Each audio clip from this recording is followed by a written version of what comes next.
Et c'est là où le compte rendu revêt un caractère très important pour nous.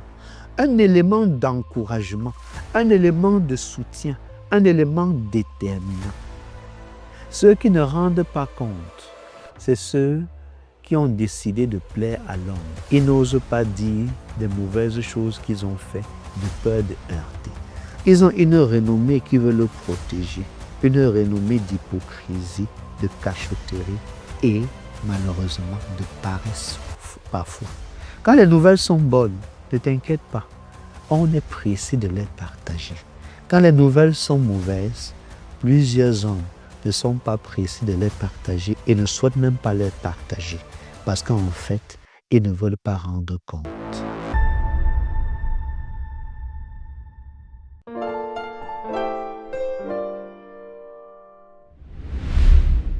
Nous sommes très heureux à nouveau d'être là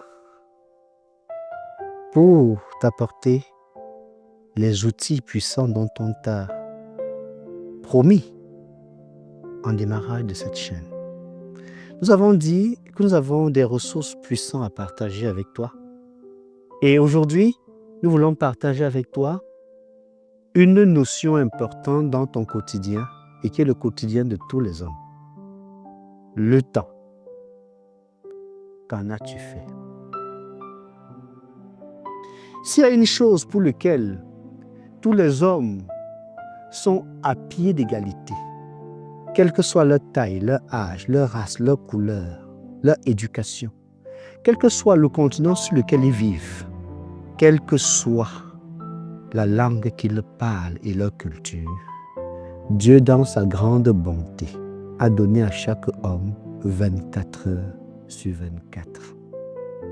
Il n'y a pas un homme, il n'y a pas un continent, il n'y a pas une localité, il n'y a pas un peuple qui a eu moins et un autre qui a eu plus. Au moins, en matière de temps, nous sommes tous égaux. Mais la question est celle-ci, le temps. Qu'en as-tu fait? Nous voulons aborder avec toi dans le quotidien un élément qui sera toujours quotidien, le temps. Il y aura toujours 24 heures, il y aura toujours les secondes, il y aura toujours les minutes, il y aura toujours les jours, les semaines, les époques, les mois. Dieu en a voulu ainsi pour marquer les saisons, pour marquer les époques dans le livre de la Genèse. Nous vous présentons ce livre et nous vous le recommandons, l'utilisation du temps. Et nous allons lire pour vous un extrait au chapitre 7. Le temps, qu'en as-tu fait? Que considères-tu comme étant la plus grande possession que tu as? Que penses-tu être le plus grand talent que tu aies reçu? Que penses-tu être le plus grand don que tu aies reçu? Quelle est la chose la plus précieuse que tu penses avoir et que tu peux investir? Que considères-tu être la plus grande chose que Dieu t'a donnée à utiliser pour sa gloire? Je considère que l'une des meilleures réponses à chacune de ces questions, c'est le temps. Le temps est plus probablement la plus grande chose que nous avons reçue de Dieu en tant que ses créatures. C'est aussi probablement la plus grande chose que nous avons et que nous pouvons investir dans son service. Je suis profondément émerveillé par la fidélité de Dieu et l'impartialité de Dieu. Il est réellement le Dieu impartial. Connaissant l'importance aux conséquences lointaines du temps, il s'est assuré que chaque être humain reçoive la même quantité de temps chaque jour. Chaque être humain qui soit jamais né sur la planète Terre a eu des journées de 24 heures. Le président de la nation la plus importante sur Terre a une journée de 24 heures. Et tu as une journée de 24 heures. Il est évident qu'il y a de grandes différences dans les réalisations humaines. La question est, à quoi attribuons-nous ces différences dans les réalisations? Certainement, certaines personnes les attribuent aux différences dans les talents, l'éducation, le background et les choses semblables. il y a certainement quelques vérités dans ces raisons. Cependant, nous croyons que ce qui contribue le plus à distinguer les réalisations d'une personne à celles d'une autre, c'est la manière dont les intéressés ont utilisé ce mot de 5 lettres, temps, T-E-M-P-S. Je t'invite à découvrir ce trésor, cette pépite. Il est accessible et disponible partout sur toutes les plateformes où tu pourrais trouver et te procurer une copie. Dans ton quotidien, toi, moi, ton épouse, tes enfants, tes voisins, ton enseignant, le directeur, les autres élèves, tes collègues, l'oncle, la tante, le nouveau-né, le vieillard, le jeune, l'adolescent, tous, nous avons 24 heures. L'impartialité de Dieu. Ta question est, qu'est-ce que tu as fait de tes dernières 24 heures? Qu'est-ce que tu feras de tes prochaines 24 heures? C'est une chose pour laquelle le maître va demander les comptes. C'est la chose qu'il a donnée au monde de manière impartiale à tous les hommes. La raison pour laquelle il y aura donc un jugement, c'est parce qu'il faut bien demander les comptes du don reçu impartialement à tous les hommes. Les hommes vont rendre compte. Ils ne seront pas tous jugés, ça c'est certain, mais au moins tous rendront compte parce que tous ont reçu 24 heures. Ouvrez avec moi vos Bibles dans le livre de Matthieu et nous allons lire au chapitre 25 à partir du verset 14. Il en sera comme d'un homme qui, partant pour un voyage, appela ses serviteurs et leur remit ses biens. Dieu t'a remis un de ses biens précieux, 24 heures, 10 ans, 40 ans, 50, 60 ans. Dieu t'a remis un de ses biens précieux, saison des pluies, été, printemps, hiver, saison sèche, entre saisons. Dieu t'a remis ses biens les plus précieux, les époques, l'époque du réveil, l'époque de la moisson, l'époque de la vision, l'époque de la mission. La question est, qu'est-ce que tu es en train de faire? Qu'est-ce que tu es en train de faire? Que fais-tu? Ce maître dont a remis à ses serviteurs ses biens.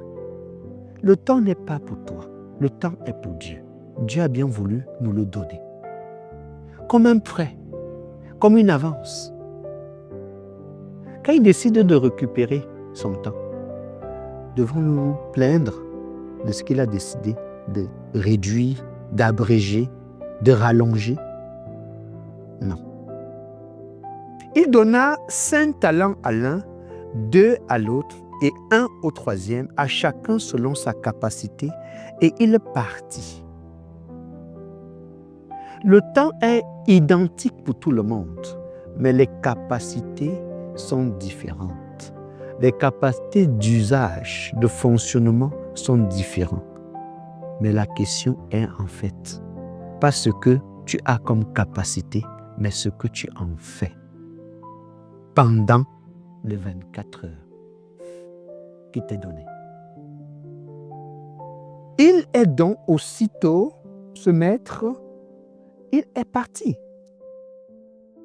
Et celui qui avait reçu 5 talents n'a pas perdu une seule seconde. Il a compris qu'il n'y a pas une seule seconde à perdre, une seule minute à perdre. Il était donc nécessaire qu'il se mette à l'œuvre. Il était donc important qu'il rachète le temps. Aussitôt, celui qui avait reçu les 5 talents s'en alla, les fit valoir et il gagna 5 autres talents. De même, donc aussitôt aussi, celui qui avait reçu les 2 talents en gagna 2 autres. Celui qui n'en avait reçu qu'un talent n'a pas fait comme les autres. Il n'a pas eu un sens d'urgence. Il ne s'est pas aussitôt mis en mouvement et mis au service. Qu'est-ce qu'il a fait? On nous dit de lui, au verset 18, celui qui n'en avait reçu qu'un talent, alla faire un creux dans la terre et cacha l'argent de son maître. Et c'est intriguant. Et permettez-moi de toujours vous partager mes intrigues et mes questionnements. Le temps qu'il a pris de se déplacer, d'aller dans un lieu, de creuser la terre, de positionner le talent, de l'enterrer, de cacher, ce temps-là, ne pouvait-il pas l'utiliser au lieu de faire l'enterrement du talent, plutôt faire la valorisation de son talent comme les autres? Que fais-tu de ton temps? Au lieu de bavarder, ne pouvais-tu pas te mettre au travail? C'est le même temps que tu utilises pour bavarder que tu aurais pu utiliser pour travailler. En fait, le temps, qu'est-ce que tu en fais? Qu'est-ce que tu fais de tes 24 heures? Qu'est-ce que tu fais de ton année? Qu'est-ce que tu fais de ton mois? Qu'est-ce que tu fais de ton époque, de ta saison? Qu'est-ce que tu fais dans ta génération? Qu'est-ce que tu fais? Le choix qu'il a fait, c'était son choix personnel. Il a fait le choix personnel et volontaire d'utiliser son temps pour aller enterrer et pour aller cacher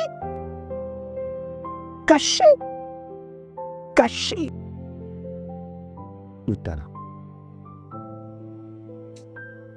Tous les paresseux, ils ne le savent pas, mais ils vont rendre compte.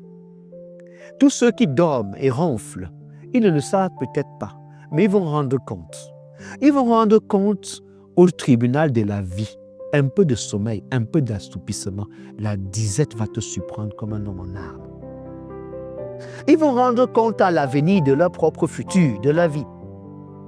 Ils vont rendre compte à leur famille quand ils ne seront pas en capacité de pouvoir aux besoins élémentaires parce qu'ils n'ont pas fait un usage racheté et précieux de leur temps. Ils vont rendre compte à l'école quand ils n'auront pas de diplôme parce qu'ils dorment et ils étaient paresseux. Et ils n'auront pas, malheureusement, utilisé leur temps quand ils avaient l'occasion de l'utiliser pour faire ce qu'ils devaient faire à ce temps-là. Tu rendras compte.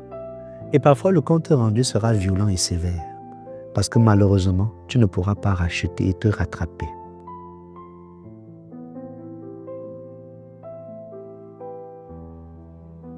Oui, garde silence, médite, cogite. Jusqu'ici, quel âge as-tu? Et qu'as-tu fait de toutes les années que Dieu t'a déjà données? Quel est le bilan? Quel est le bilan? Fais une rétrospective. Rapport investissement, retour d'investissement. Dieu a investi du temps dans ta vie et t'a donné du temps. Et tu en as-tu fait? Rapport, retour d'investissement. Qu'est-ce qu'on en tire? Alors, ce serviteur, il est étrange. N'a-t-il pas vu l'usage du temps par ses autres compagnons? Des deux premiers, n'a-t-il pas constaté qu'il y a un gain quand on utilise le temps convenablement, quand on rachète le temps et on ne perd pas une minute aussitôt? N'a-t-il pas constaté qu'il y a une différence avec ceux qui ont un sens d'urgence et d'utilisation du temps? N'a-t-il pas constaté que le temps ne ment pas, que le temps est implacable? Mais il a fait le choix d'utiliser son temps pour trouver un lieu. Et j'ose espérer, et je me soupçonne ce qu'il a fait. C'est sûr qu'il est allé très loin. Parce que pour cacher, il faut qu'on n'ait pas de personnes qui nous regardent. Il est allé à un endroit où les hommes ne passent pas souvent, un endroit isolé. Parce que pour aller quelque part creuser la terre et cacher quelque chose, tu vas dans un endroit où les gens ne passent pas, où les gens ne sont pas supposés passer. Tu dois donc t'éloigner, tu dois donc sortir, en fait, de l'environnement où les hommes vivent. Il te faut donc te retirer Il a pris beaucoup de temps pour faire le chemin. Il a pris du temps pour creuser. Il a pris du temps pour cacher. Il a pris du temps pour retourner. Tout ce temps, ne pouvait-il pas aussi l'utiliser comme les autres? Ne pouvait-il pas aussi l'utiliser comme les autres? Longtemps après, le maître de ses serviteurs, longtemps après, le maître de ses serviteurs revint et leur fit rendre compte. Ça peut prendre du temps, mais tu rendras compte. Ça peut prendre du temps. Ça peut prendre beaucoup de temps, longtemps, mais tu rendras compte. D'une manière ou d'une autre, tu rendras compte. Tu rendras compte. Alors, ce maître-ci est donc revenu longtemps après et a demandé les comptes. Celui qui avait reçu les 5 talents s'approcha, en apporta 5 autres talents et dit, « Seigneur, tu m'as remis 5 talents, voici, j'en ai gagné 5 autres. » Et c'est là où le compte rendu revêt un caractère très important pour nous. Un élément d'encouragement, un élément de soutien, un élément déterminant.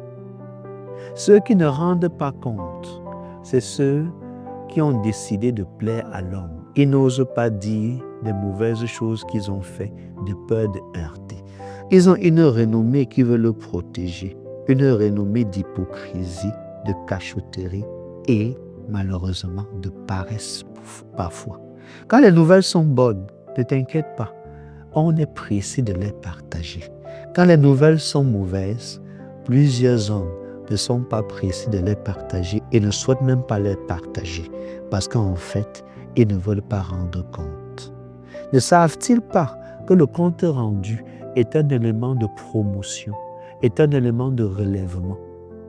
Des vraies personnes rendent compte beaucoup plus sur des aspects et des éléments pour lesquels ils n'ont pas bien fait. Parce que lorsque tu fais bien, ce n'est même pas toi qui rends compte, c'est ce que tu fais qui rend compte. Quand tu fais mal, très peu de personnes savent que tu as fait mal. Quand tu fais bien, tout le monde sait que tu as fait bien et on fait ta publicité.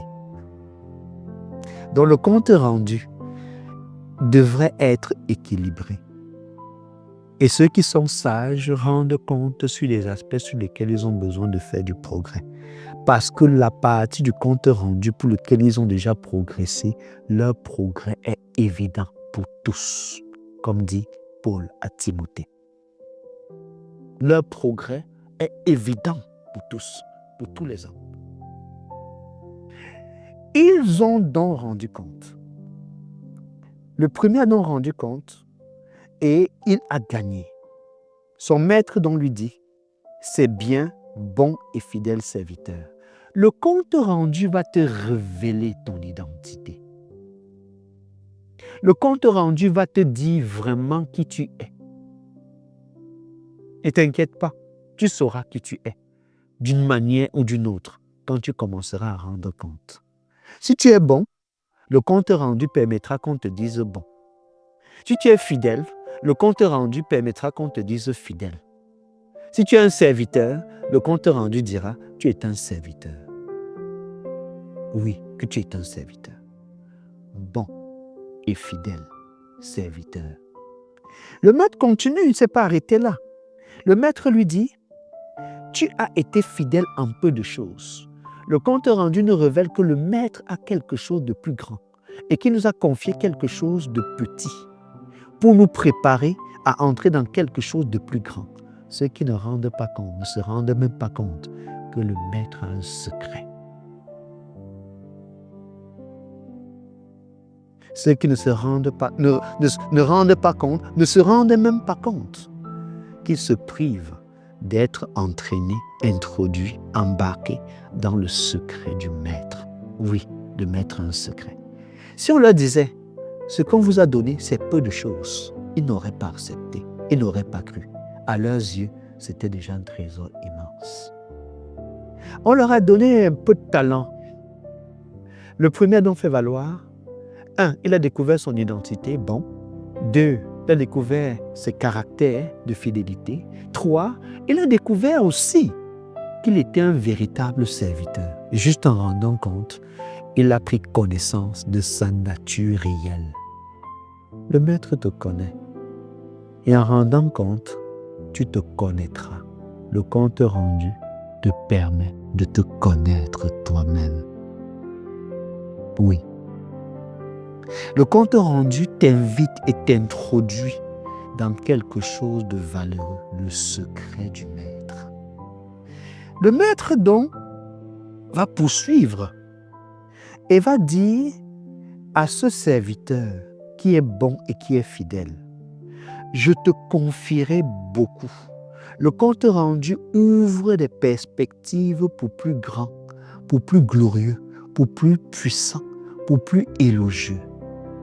Je te confierai beaucoup. On lui avait confié peu.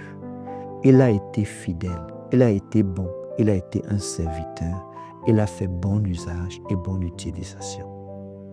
Il a rendu compte, il a découvert son identité et il a été invité à entrer dans le secret du maître. Ici, le maître ne s'est pas arrêté là. Le maître va donc dire ceci. Écoutez avec moi. Entre dans la joie de ton maître. En fait, la récompense du compte rendu, c'est que tu vas entrer dans la joie du maître. Jusqu'alors, il ne savait pas qu'il n'était pas dans la joie du maître. C'est quand il a rendu compte, qu'il a été introduit, que dis-je, invité, admis à partager, à venir dans la joie du maître. Entre dans la joie du maître. Pourquoi voudrais-tu te priver de l'opportunité d'entrer dans la joie du maître? Nous venons à toi. Tu vas entrer dans la joie du maître.